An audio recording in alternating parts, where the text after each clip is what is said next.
Hi everyone, welcome back. In this video, I will be showing you how to reactivate your frozen sourdough starter. I've been traveling a lot since the beginning of August last year, so the best thing I did was freeze my sourdough starter.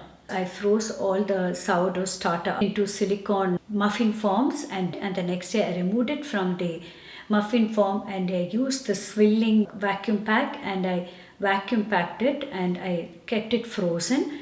When I came back, I reused this starter. I didn't want to make a fresh starter because my starter is about 4 to 5 years old and I had to restart my starter from my last previous trip to India when I was away for about 3 months. So I didn't want to repeat the same mistake.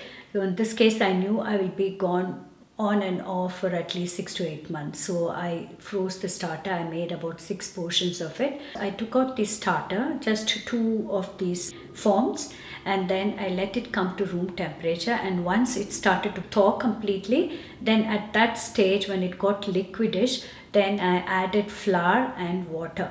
I added roughly about 50 grams of flour and then I added water. I let it bubble till the next day, discarded half of it and then added further 50 grams of flour and then water. I don't really measure, I just go with the eye. And then after about 4 days, I had a really nice mature bubbly starter.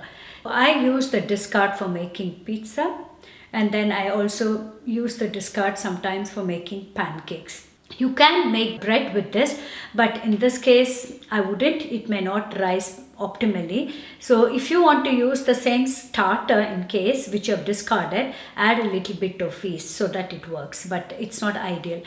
The best way to test your starter is you take a little bit of water in a cup and then add about 1 tablespoon of the starter.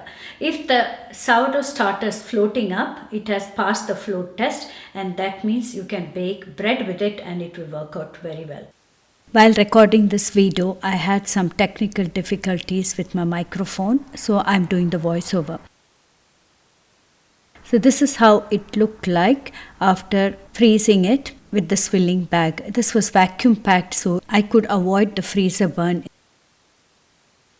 And then I'm resealing it since I've taken out 2 and I'm going to start the new culture with this one. First, I added this culture into a big large wek jar and then let it come to room temperature, and then when it got liquid and completely thawed, I added equal amount of flour and water. I used all-purpose tinkle flour for reviving the starter. I left it on the kitchen counter overnight and got back to it the next morning.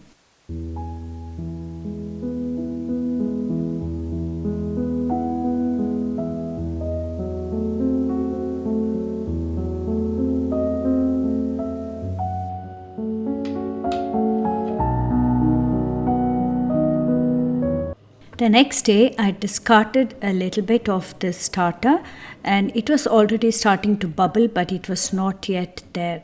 And then I added again another 50 grams of flour and water and let it sit at room temperature.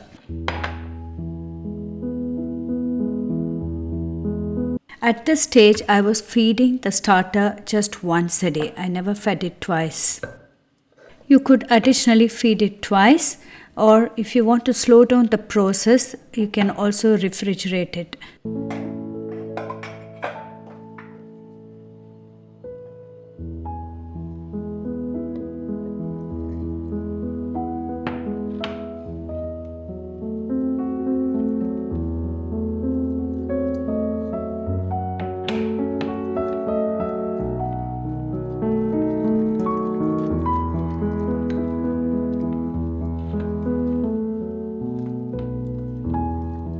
This is right now day 4 of feeding the starter and you can see that it has bubbled. I just took it out from the fridge.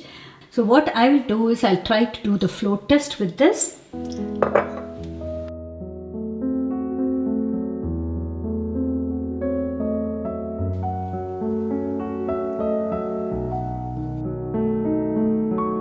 So you can see that it has sunk in. So this Sourdough starter is not yet ready, so I'm going to continue the process for another couple of days before I can do the float test.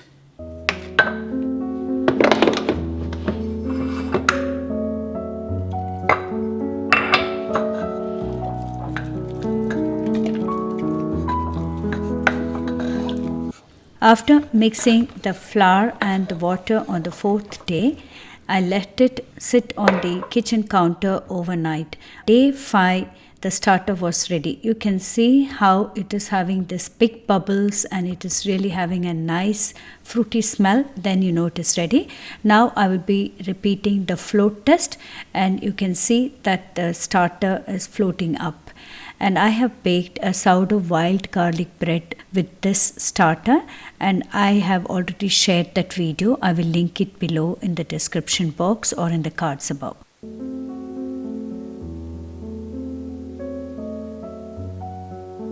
I hope this video was useful and you could get some tips on how to reactivate your sourdough starter.